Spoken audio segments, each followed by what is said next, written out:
Off-grid solar setup. So kailangan mo ng SCC o solar charge controller, then ang battery, ito yung unang ini-install.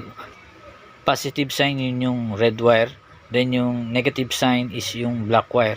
So need nating hindi magkabaliktad yung polarity nito. Andyan yung output niyan, yung sa gitna sa SCC. Then need natin ng inverter kung meron tayong mga appliances na 220 volts para magamit.